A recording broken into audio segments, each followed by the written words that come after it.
شانزەی چواری هەموو ساڵێک ڕۆژی ژینگەی کوردستانە. لە پێناو هۆشیارکردنەوەی تاکی کوردیش سەبارەت بە مەترسیەکانی ژینگە چەندین چالاکی ئەنجام دەدرێن. بۆ ئەو مەبەستەش دەستەی چاکردن و پاراستنی ژینگەی هەرێم بە ئامادەبوونی سەرۆکی حکومەت و جێگیری سەرۆکی حکومەت کۆنفرانسێکی لە هەولێر ڕێکخست و ڕاستپاردەیەکی دەخاڵی بڵاو کردەوە. لەم پرێنسی کۆنفرانسە پرۆژە ڕاستپاردەکانی خۆمان دەخەینە ڕوو. یەک هەناردەکردنی نەوت بە بۆری لە جیاتی بەتانکەر بۆ کەمکردنەوەی ڕووداوی پیسکردنی ڕەگەزەکانی ژینگە.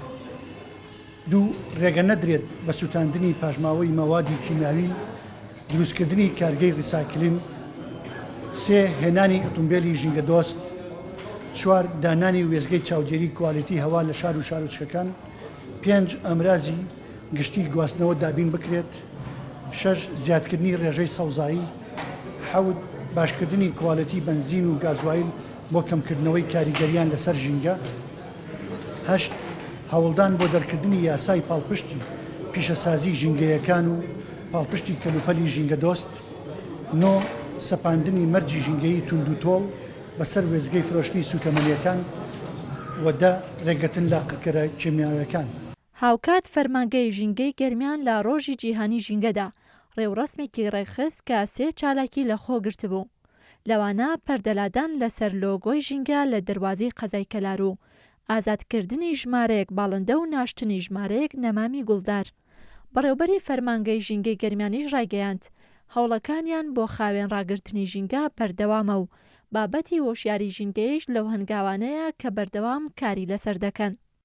چالاکیەکانیش خۆی لە سێتەوە رابینیەوە. یەکەم پەردەمان لەسەر کۆمەڵێک وێنە و لۆگۆی ژینگەیی لادا و دووەمیش ئازادکردنی کۆمەڵێک باڵندە کە خۆی لە 16 باڵندەی سپی و 4 باڵندەی ڕەش کە وەکو هێمایەک بۆ 16 4 کە تێکەڵ کێشمان کردووە. خۆتان نەزانن 4 ئەنفال بۆ لەم سنوورەیە. و چالاکی سێمیش چاندنی گوڵە لەلایەن خودی مناڵانەوە. کارمان لەم چالاکیە کارمان لەسەر دنیای مناڵان کردووە چونکە دنیایەکی پاکە و وامان کردووە کە کللتوری با بڵێن دابوونەریتی ژینگەی و بێتە کللتورێک تاوەکو بتوانین لەم ڕێگەیەوە هۆشیاری زیاتر بڵاو بکەینەوە لە سنوورەکەیەوە ژینگە بکەنە بابەتێکی سەرەکی کارکردن. لە سنووری قەزایڕانیەش سەرەتای چالاکیەکان بە پاسکیلسواری لە مۆنومنتی ڕاپەڕینەوە بۆ بەردەم کتێبخانەی گشتی دەستی پێکرد. دواتریش ژمارەیەک باڵندە ئازادکران و پێشەنگایەکی فۆتۆگرافی کرایەوە. سیمینارێکیش سەبارەت بە خۆپاراستن لە نەخۆشی شێرپەنجە بەڕێوەچوو.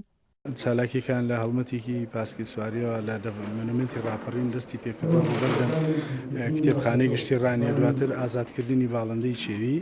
دوای ئەوە ئێستا ئێمە لە هۆڵی کتێبخانەی گشتی ڕانیە سیمینارێکە لەسەر نەخۆشی شێرپەنجە بە خستنە ڕوویدا تا ئاماری دەڤەرەکە ئەوان نەخۆشخانەی هیوا پێشکەشی دەکەن و پێشنگایەکی فۆتۆگرافیمان کردەوە. سێ جوانترین و باشترین فۆتۆ هەڵدەبژێت و پێشکەشی نەخۆشخانەی هیوا دەکرێت. لە دەڤەری باڵەکایەتیش پرۆژەی پاراستنی گۆمی فێڵاو ڕاگەیەندراو. داوا کرا ڕێگە لە پیسبوونی زیاتری ژینگەی باڵەکایەتی بگیرێت. لە هەڵەبجە شەشەمین فیستیڤاڵی ساڵانەی خۆراکی گیایی و خواردنی سروشتی بەڕێوەچوو. ئامانجی فیستیڤاڵەکە ناساندنی خۆراکە گیاییەکانە بە هاوڵاتیان بۆ ئەوەی گەنجان بە خۆراکە سروشتیەکان ئاشنا بکرێن و دوور بکەونەوە لە خۆراکی ناتەندروست و مەترسیدار.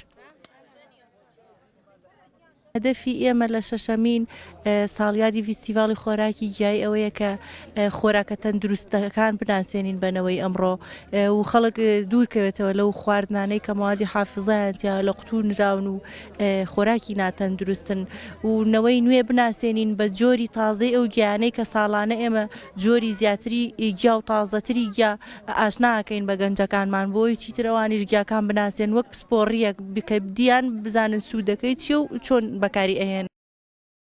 بە بڕیاری پەرلەمانی کوردستان ڕۆژی 16 نیسان وەک ڕۆژی ژینگەی کوردستان دیاری کراوە کە تێیدا چەندین هۆشیاری سەبارەت بە ژینگەی هەرێم بۆ هاوڵاتیان بڵاو دەکرێتەوە.